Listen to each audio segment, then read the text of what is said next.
नमस्कार दोस्तों। ऑनलाइन ई platform agree Power Jaipur में आपका हार्दिक अभिनंदन है। मैं राकेश कुमार यादव ऑनलाइन ई प्लेटफॉर्म एग्री पावर जयपुर से आज फिर से आपके लिए लेकर आ गया हूं एमसीक्यू बेस्ड एग्रीकल्चरल इकोनॉमिक्स का वेरी इंपॉर्टेंट सेशन, जो मल्टीपल क्वेश्चन चॉइस क्वेश्चंस के पे बेस्ड रहेगा। और आज के क्वेश्चन सेशन में आज अपन सोल्व करवाने वाले हैं, एक्सप्लेन करवाने वाले हैं आरपीएससी डबल एओ नॉन टीएसपी 2015 का क्वेश्चन पेपर। ये ओल्ड पेपर आज हम आपके लिए लेके आए हैं, जिससे आपको पता चलेगा कि कम्पिटिटिव एग्जाम में एग्रीकल्चरल इकोनॉमिक्स से किस प्रकार के क्वेश्चन पूछे जाता है। तो ये है, इसके लिए हम आरपीएससी डबल एओ की आने वाली upcoming 80+ vacancies with in 4 months आने वाली है।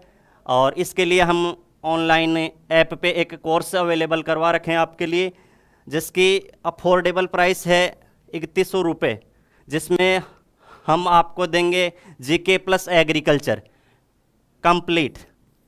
कंप्लीट सिलेबस कवर करवाएंगे।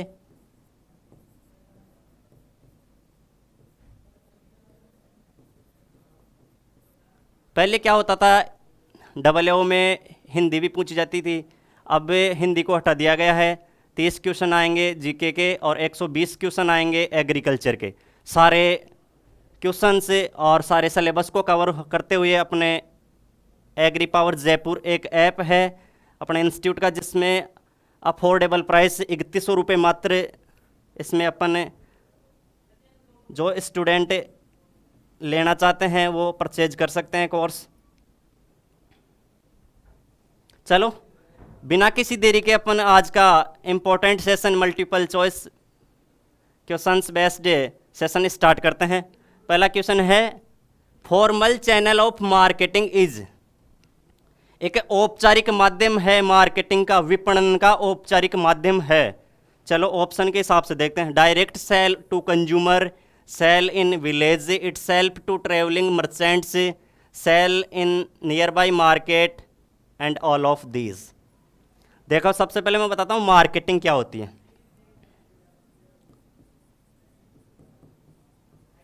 What is marketing? मार्केटिंग वह प्रोसेस है, वह प्रक्रिया है जिसमें फार्मर प्रोड्यूसर अपने प्रोडक्ट को या फिर क्रॉप है जैसे उसको हार्वेस्ट करने के बाद में कंज्यूमर तक वो पहुंच जाती है। उसके मध्य में जो भी प्रक्रिया होती है, जो प्रोसेसिंग होती है, जो भी क्रियाएं होती है, वो चीज़ है मार्केटिंग। तो फॉर्मल चैनल क्या है? एक औपचारिक माध्यम क्या है विपणन का, मार्केटिंग का। डायरेक्ट सेल टू कंज्यूमर है कि sale in village itself to travelling merchants है। इसका मतलब है डायरेक्ट सेल कर दे एक तो अपन कंज्यूमर को। दूसरी चीज़, अपन गांव में घुमक्कड़ों को, व्यापारी को, घुमक्कड़ व्यापारी उनको सेल कर दे, जो ट्रेवलिंग के थ्रू वो जैसे हर गली गली घूम के वो सेल करे। Sell in nearby market या ऑल ऑफ दीज। देखो राइट आंसर होगा sell in nearby market. अपन अपने ही पास के मार्केट में अपन उस प्रोडक्ट को सेल कर देंगे, वो एक औपचारिक माध्यम है मार्केटिंग का। चलो नेक्स्ट क्वेश्चन पे चलते हैं। Which one of the following is not an objective of farm planning? इनमें से कौन सा खेत के योजना का उद्देश्य नहीं है? Efficient use of farm resources, be help to raise and stabilise farm income, give consideration for efficient marketing facilities, analysing plan for the use of natural resources of command of the decision maker. देखो अपने उद्देश्य कौन सा नहीं है farm योजना का, खेत की योजना का? Efficient use of farm resources, जैसे अपने खेत में जो भी स्रोत उपयोग में किए जाते हैं उनका एफिशिएंट यूज। एफिशिएंट यूज का मतलब रहता है जैसे अपने वाटर यूज कर रहे हैं इरिगेशन के लिए, क्या सोर्स इरिगेशन वाटर है, उसका एफिशिएंट यूज का मतलब जितना अपने वाटर के सोर्स से, रिसोर्स से वाटर को अपटेक कर रहे हैं, उतना कितना सबसे ज़्यादा कितना अपन रूट जोन तक पहुंचा सकते हैं, वो एक होगी। बिना वेस्टेज के कितना पहुंच रहा है, वो है वाटर यूज एफिशिएंसी या वाटर एफिशिएंसी। तो एफिशिएंसी वो चीज़ है, एफिशिएंट यूज करें अपन रिसोर्सेज का, ये एक फार्म प्लानिंग का उद्देश्य है। Help to raise and stabilise farm income, एक सहायता करे फार्म के इनकम को, खेत की आय को बढ़ाने में और स्थिर करने में अपना सहायता करे, वो एक उद्देश्य है फार्म प्लानिंग का। और इसमें पूछा है नोट एन, कौन सा नहीं है।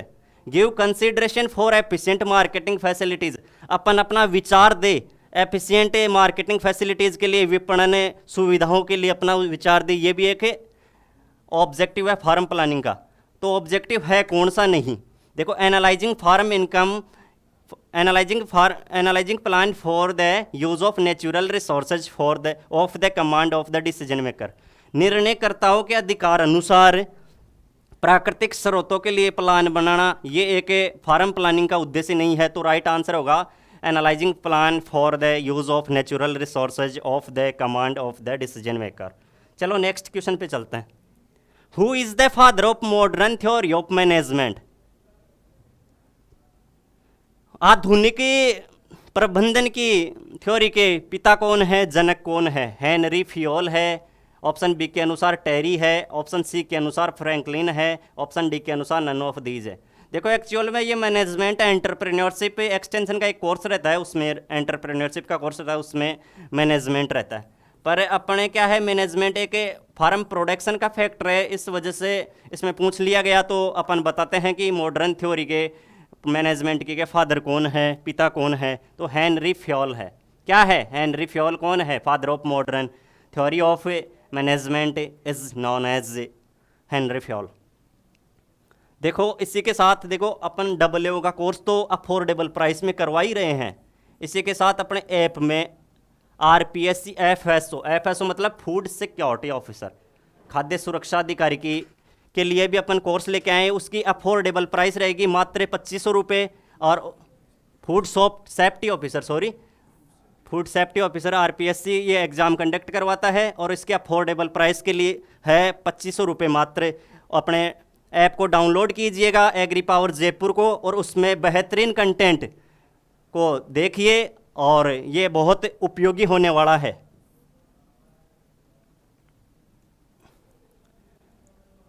क्वेश्चन अपना है ग्रुपिंग ऑफ टू और more than two consumers for a product और service show that their needs are better served can be defined as. जैसे क्या होता है, एक ग्रुप होता है, समूह, जिसमें दो या दो से अधिक उपभोक्ता एक उत्पाद और सेवा के लिए वहाँ सर्व्ड, कहाँ अपने को अच्छी सेवा और अच्छे उत्पाद मिल सकते हैं, तो उसको परिभाषित कर सकते हैं अपन किस नाम से परिभाषित कर सकते हैं, बेटर सर्व्ड, जहां अपने को सेवा दी जाती उत्पाद। तो ग्रुप सेगमेंट बोल सकते हैं कि पॉलिसी सेगमेंट बोल सकते हैं कि मार्केट सेगमेंट बोल सकते हैं कि नन ऑफ दीज। देखो कंज्यूमर प्रोडक्ट, ये क्या है, कंज्यूमर है, प्रोडक्ट और सर्विस क्या है, प्रोडक्ट और सर्विस को सर्व्ड वहाँ पाता है, तो वो चीज़ है देखो मार्केट सेगमेंट इसका राइट आंसर होगा। क्योंकि मार्केट एक ऐसा प्लेस है जहाँ बाइंग और सेलिंग प्रोसेस होती है, किसी वस्तु का एक्सचेंज होता है और बायर्स जो अपन क्रेता होते हैं, खरीदने वाले, वो सेलर्स से, विक्रेताओं से कोई चीज़ खरीदते हैं, कमोडिटी खरीदते हैं, गुड्स खरीदते हैं, तो वो चीज़ है वो अपने मार्केट सेगमेंट बोल सकते हैं, परिभाषित कर सकते हैं उसको मार्केट सेगमेंट नाम से। चलो next question, the market in which there are few buyers is termed as. ऐसा बाजार जिसमें कुछ क्रेता ही होते हैं, बायर्स का मतलब रहता है क्रेता, जो अपन खरीदते हैं उनको बोलते हैं बायर्स। तो ऐसा मार्केट कौन सा है जिसमें थोड़े से क्रेता रहते हैं, खरीदने वाले थोड़े से ही रहते हैं, उसको किस नाम से टर्म्ड है, क्या बोल सकते हैं? मोनोपोली मार्केट बोल सकते हैं कि ओलिगोपोली मार्केट बोल सकते हैं कि मोनोपोलिस्टिक मार्केट बोल सकते हैं कि ओलिगोपोली मार्केट बोल सकते हैं। देखो इससे ये इम्पोर्टेंट क्वेश्चन है भाई। सबसे पहले तो मार्केटिंग में से यहाँ से एक क्वेश्चन पूछ लेते हैं। मोनोपोली, मोनो का मतलब है एक,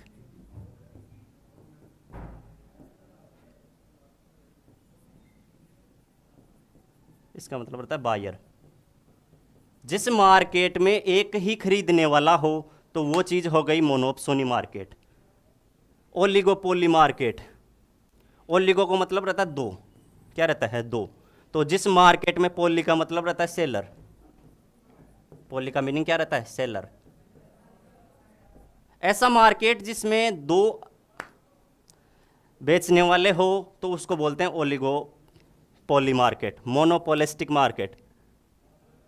मोनोपोलिस्टिक, मोनो मतलब एक, पोलिस्टिक मतलब वो, पोली मतलब सेलर, जिसमें मार्केट में एक ही बेचने वाला हो उसके बोलते हैं monopolistic market. And oligopsony market, oligo मतलब दो और सोनी मतलब क्या, बायर, मतलब दो बायर हो तो उसके बोलते हैं ओलिगोप्सोनी मार्केट। तो इसमें पूछा क्या गया कि कुछ बायर ही हो, कुछ खरीदने वाले हो, तो कुछ खरीदने वाले होंगे वो ओलिगोप्सोनी मार्केट में होंगे। किस में होंगे, ओलिगोप्सोनी। ऐसा एक मार्केट रहता है जहाँ कुछ ही खरीदने वाले क्रेता रहते हैं। चलो नेक्स्ट क्वेश्चन पे चलते हैं।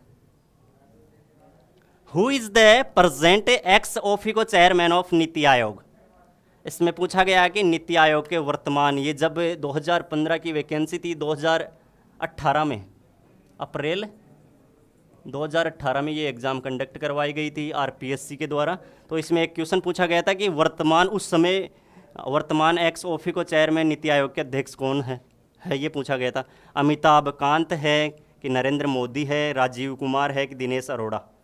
तो देखो इसका नीति आयोग का अध्यक्ष रहता है prime minister mister Narendra Modi, इसके चेयरमैन या प्रेसिडेंट बोल सकते हैं तो वो अभी नरेंद्र मोदी है। अमिताभ कांत कौन है, ये हैं सीईओ, अभी सीईओ है नीति आयोग के। क्या है, नीति आयोग के सीईओ है। चलो नेक्स्ट क्वेश्चन पे चलते हैं।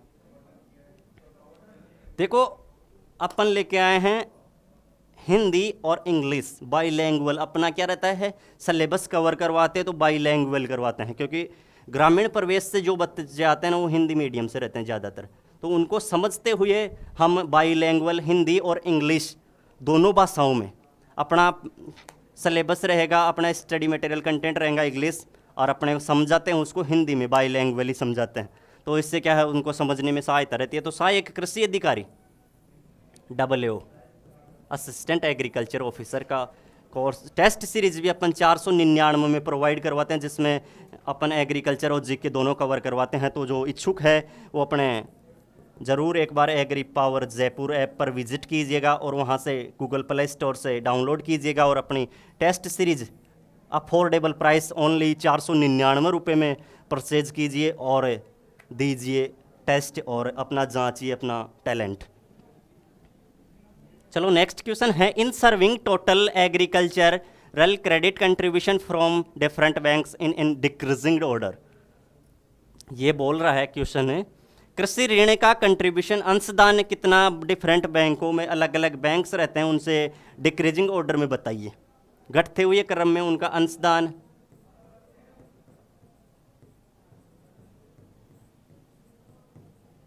घटते हुए क्रम में उनका अंशदान बताना है। तो देखो पहला ऑप्शन है रूरल बैंक से, कोऑपरेटिव बैंक से, commercial banks, private sector banks. दूसरा ऑप्शन है commercial bank, rural bank, cooperative bank, private sector bank. तीसरा ऑप्शन है commercial banks, cooperative banks and rural banks, private sector banks, cooperative banks, rural banks, commercial banks या फिर private sector bank. तो इसमें क्या रहता है, देखो सबसे ज़्यादा ऋण प्रोवाइड करवाता है वो रहता है, देखो इसमें कौन, राइट आंसर होगा तीसरा। कॉमर्शियल बैंक सबसे ज़्यादा ऋण प्रोवाइड करवाता है, उसका परसेंट कंट्रीब्यूशन देखते हैं ना, कंट्रीब्यूशन का परसेंट तो सबसे ज़्यादा रहता है किसका रहता है, कॉमर्शियल बैंक का रहता है। उसके बाद में देखो रहता है किसका, कोऑपरेटिव बैंक्स का रहता है, उसके बाद में रूरल बैंक्स का रहता है, और उसके बाद में प्राइवेट सेक्टर के बैंक रहते हैं ना उनका रहता है। तो चलो नेक्स्ट क्वेश्चन पे चलते हैं। एक क्वेश्चन है, वेरी इंपॉर्टेंट क्वेश्चन है, under distress cell what is the relationship between marketed and marketable surplus for a farmer. Distress cell, ये मैं बताऊंगा क्वेश्चन में होने के बाद में। देखो डिस्ट्रेस सेल के समय फार्मर के लिए मार्केटेड सरप्लस और मार्केटेबल सरप्लस का क्या रिलेशनशिप रहता है। तो डिस्ट्रेस सेल बता देता हूँ सबसे पहले, क्योंकि ये चीज़ डिस्ट्रेस सेल पे ही बेस है, तो ये चीज़ समझ में आएगी तभी आगे वाली चीज़ समझ में आएगी। जैसे आज कोई किसान है, वीट की क्रॉप को हार्वेस्ट कर लिया, उसकी थ्रेसिंग हो गई, उसके फील्ड पे वो प्रोडक्ट उसका अभी है, और उसके पास समस्या ये आ रही है कि उसने क्रॉप की सोविंग करने के से लेकर क्रॉप को सो करने के लिए फील्ड प्रिपरेशन से स्टार्ट हो जाता है ना, तो वहाँ से लेकर अभी तक उधार लिया है लैंडलॉर्ड से, साहूकार से या नॉन इंस्टीट्यूशनल एजेंसी से। जैसे क्या रहता है, इंस्टीट्यूशनल एजेंसी एक निश्चित समय के बाद में विथ इंटरेस्ट अपना अमाउंट मांगती है यदि लोन लिया हो। आप इंस्टीट्यूशनल एजेंसी जैसे कोऑपरेटिव बैंक्स को बोल सकते हैं, कॉमर्शियल बैंक्स को बोल सकते हैं, तो कोऑपरेटिव सोसाइटीज़ हो गई, वो चीज़ें एक निश्चित समय। जबकि ये साहूकार और लैंडलॉर्ड्स अपन बोल सकते हैं जमींदार, ये क्या है, कभी भी अपना अमाउंट, हालांकि ऐसी बात होती है कि विथ इंटरेस्ट विद इन एक फिक्स समय रहता है, सर्टेन टाइम में उनको देना रहता है, पर वो मांग लेते हैं। तो उस समय जैसे उनका क्या रहता है कि अभी फार्मर के पास पैसा हो चाहे न हो, पर उसका क्या रहता है कि क्रॉप का ड्यूरेशन, एक क्रॉप के सीजन कंप्लीट हो गए उसके बाद में वो आके खड़े हो जाते हैं और बोलते हैं कि मेरे को हमारा पैसा चाहिए। तो उस स्थिति में यदि किसान के पास पैसा भी नहीं होता ना, जैसे आज प्राइस है वीट की, जिस समय वो थ्रेसिंग किया है उस समय 1500 रुपये पर क्विंटल, और उसको उम्मीद है कि अपनी प्राइस ये होने वाली है 2000 रुपये पर क्विंटल हो जाएगी, क्या हो जाएगी पर क्विंटल, जबकि उसको न चाहते हुए भी वो मजबूरी में सेल करता है, उसे बोलते हैं डिस्ट्रेस सेल। चलो आगे चलते हैं, पहले सोल्व करवाते हैं। अंडर डिस्ट्रेस सेल बता दिया क्या होता है। तो रिलेशनशिप इसमें क्या रहेगी कि वो फैमिली रिक्वायरमेंट के लिए रखे, उनको कोई मतलब नहीं है जमींदारों को या फिर साहूकार जिन्होंने से उन्होंने लोन लिया था, पैसा उधार लिया था, तो उनको कोई फैमिली के लिए रिक्वायरमेंट के लिए रहे कि नहीं रहे, एनिमल फीडिंग के लिए अपने पास प्रोडक्ट बचे कि नहीं बचे, वो चीज़ वो नहीं समझते। तो उनको क्या रहता है कि उनको किसान न चाहते हुए भी अपना मार्केटेड सरप्लस उसमें देखो ज़्यादा रहेगा। कैसे ज़्यादा रहेगा? मार्केटेड सरप्लस वो चीज़ रहती है जिसमें किसान अपने हार्वेस्ट होने के बाद में प्रोडक्ट को मार्केट में एक्चुअली जो जितना सेल करता है ना, और मार्केटेबल सरप्लस में क्या रहता है, जिससे फैमिली रिक्वायरमेंट, टोटल प्रोडक्शन में से फैमिली रिक्वायरमेंट को माइनस कर लेता है। तो वो चीज़ है मार्केटेबल सरप्लस। मार्केटेड सरप्लस बिना फैमिली रिक्वायरमेंट को माइनस किए जो टोटल प्रोडक्शन को सेल कर देता है मार्केट में एक्चुअल में, वो चीज़ है मार्केटेड सरप्लस। तो इस स्थिति में ये दोनों के बीच में संबंध रहेगा, मार्केटेड मतलब विपणन और मार्केट मतलब बाजार योग्य दिशेष में संबंध रहेगा कि मार्केटेड सरप्लस जीरो रहेगा उस समय है, या मार्केटेड सरप्लस का परसेंट बराबर रहेगा मार्केटेड सरप्लस के समय। ऑप्शन सी के अकॉर्डिंग मार्केटेड सरप्लस ज़्यादा रहेगा मार्केटेबल सरप्लस से, या फिर डी के अनुसार मार्केटेड सरप्लस कम रहेगा मार्केटेबल सरप्लस से। तो इसका राइट आंसर जैसा आप अब बता सकते हैं, मार्केटेड सरप्लस ज़्यादा रहेगा उस स्थिति में मार्केटेबल सरप्लस से, क्योंकि फैमिली रिक्वायरमेंट के लिए बचे है कि नहीं बचे वो चीज़ नहीं है। तो उसको क्या संकट की स्थिति में मजबूरी में फार्मर को सेल करना पड़ता है, तो वो बाद में देखता है। इसके लिए एक लोन भी दिया जाता है, वो मैं आगे बताऊंगा। उसके लिए मार्केटिंग लोन देते हैं, जैसे कोऑपरेटिव वो अपने वेयर हाउस है, वो अपने प्रोडक्शन, जैसे अब आज अपना 10 क्विंटल क्या हुआ फीट हुआ, उसकी प्राइस है 1500 रुपये पर क्विंटल। 1500 रुपये पर क्विंटल है, ये 1500 है ना, तो 10 क्विंटल की 15,000 होगी ना। तो जितना अपने कंटेंट है उसको एडवांस में अपने को लोन देते हैं, उसका 75%, इसका 75% कितना हो गया 1100 लागू 11,050 ऐसा कुछ हो गया 250। तो इसका 75% रिसिप्ट, एक रिसिप्ट देते हैं अपने को, और अपने जितना प्रोडक्शन हुआ उसका 75% अपने को लोन देते हैं, जिससे फार्मर मजबूरी में सेल नहीं करे और जिसका अच्छा भाव आए, अच्छी रेट पे, उचित रेट पे जब आगे आए मिलेगी उसको, तो वो सेल कर सकता है। उसके लिए इससे संकट से बचने के लिए फार्मर को मार्केटिंग लोन दिया जाता है। चलो नेक्स्ट क्वेश्चन पे चलते हैं। The point of inflection is a classical production function lies at a point where. एक जैसे मैंने प्रीवियस क्लास में बताया था कि इन्फ्लेक्शन पॉइंट पे अपना ये पूछ रहा है कि क्लासिकल प्रोडक्शन फंक्शन में क्या होगा, जैसे मार्जिनल फिजिकल प्रोडक्ट ज़्यादा होगा कि एवरेज फिजिकल प्रोडक्ट ज़्यादा होगा, ये एमपीपी एपीपी मतलब दोनों बराबर होगा कि एमपीपी जीरो रहेगा। एमपी मतलब मार्जिनल फिजिकल प्रोडक्ट, एपीपी मतलब एवरेज फिजिकल प्रोडक्ट। तो इसमें देखते हैं, ये अच्छे से इसी से समझ में आएगा। ये है टीपीपी टोटल फिजिकल प्रोडक्ट। ये जो मैं बनाने जा रहा हूँ फिग है, 3 स्टेजेस बनाने वाला हूँ। कितने stages? 3 stages of production, production function के 3 स्टेजेस बनाने वाला हूँ। इसमें देखो ये है रहता है टीपीपी, ये एमपीपी,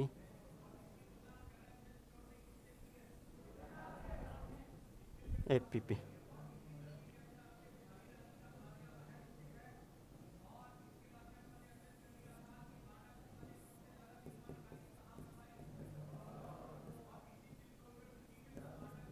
इन्फ्लेक्शन पॉइंट इस समय क्या रहता है, देखो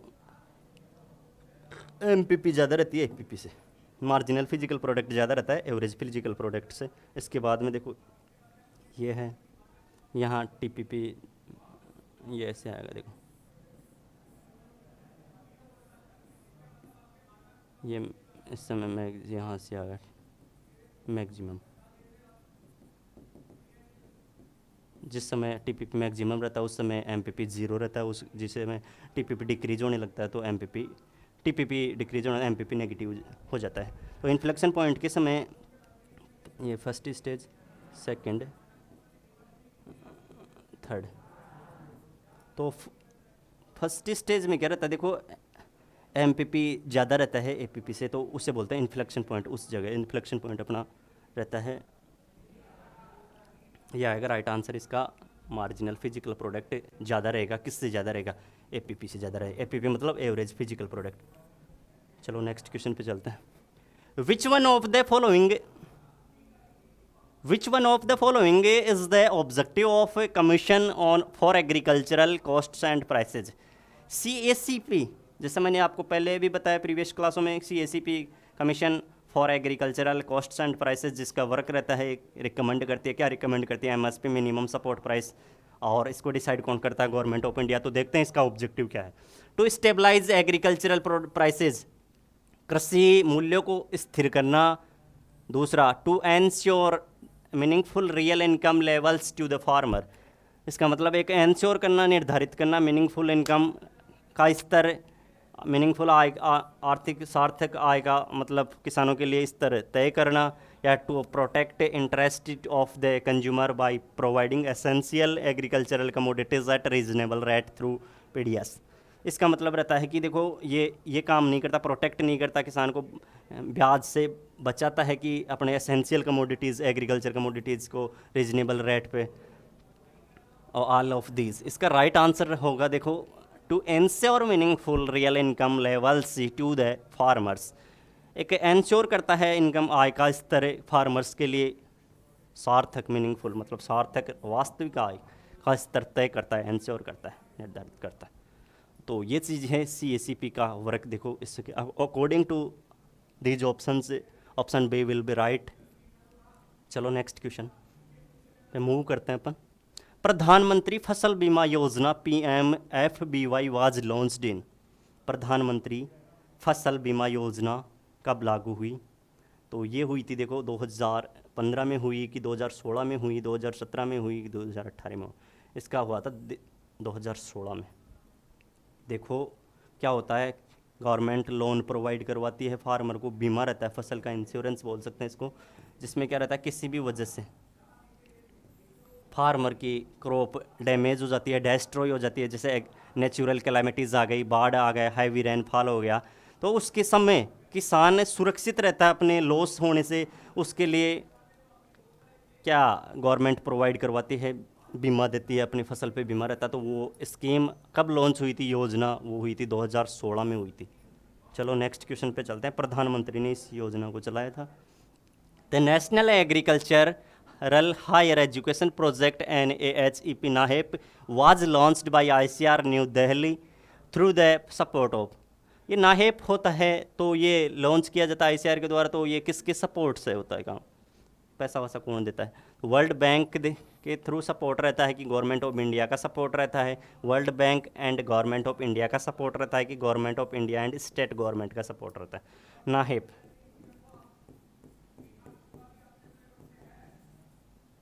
एक प्रोजेक्ट है जिसमें क्या होता है, वर्ल्ड बैंक और गवर्नमेंट इंडिया का सपोर्ट रहता है। तो ये थी देखो आज के क्वेश्चन। इनका मैं सॉल्यूशन आपको थोड़ा और करवाता हूँ। जैसे भारतीय कृषि अनुसंधान परिषद नई दिल्ली के द्वारा निम्न में से हमने बताया गया कि कौन सहायता प्रदान करता है, जिसका मैंने बताया विश्व बैंक और भारत सरकार करवाता है। इसके अलावा भी अपने पास से कई टर्म आई थी, जैसे मोनोप्सोनी मार्केट स्ट्रक्चर होती है, उसका भाग रहते हैं, तो वहाँ जैसे एक बायर होगा ओनली तो उसको बोलेंगे मोनोप्सोनी मार्केट। यदि फ्यू बायर्स होंगे, कुछ क्रेता होंगे, तो उसको बोलते हैं ओलिगोप्सोनी मार्केट। तो ये चीज़ रहती है। मोनोपोली मार्केट क्या रहता है, जैसे सिंगल सेलर पे फोकस करते हैं, सिंगल बायर होता है, तो वो हो गया मोनोपोली मार्केट। तो ये चीज़ें थी आज की। तो हमारी क्लास कैसी लगी, थोड़ा कमेंट के थ्रू सुझाव और अपना रेस्पॉन्स बताइएगा। और अपने ऐप को डाउनलोड करना गूगल प्ले स्टोर से ना भूलें। एग्री पावर जयपुर के नाम से एक अपना ऐप है, जिसमें बेहतरीन कंटेंट प्रोवाइड किया गया है। तो ये चीज़ अफोर्डेबल प्राइस पे अपना AAO का कोर्स है, फूड सेफ्टी ऑफिसर का है, और AAO के लिए अपन सहायक कृषि अधिकारी के लिए क्वेश्चंस भी है, टेस्ट सीरीज अपना टैलेंट सर्च कर सकते हैं उसके थ्रू। तो ये थी आज की क्लास। तो मैं राकेश कुमार यादव, ऑनलाइन ई प्लेटफॉर्म एग्री पावर जयपुर, तो आप लोगों से विदा लेता हूँ। थैंक यू, धन्यवाद, जय हिंद, जय भारत।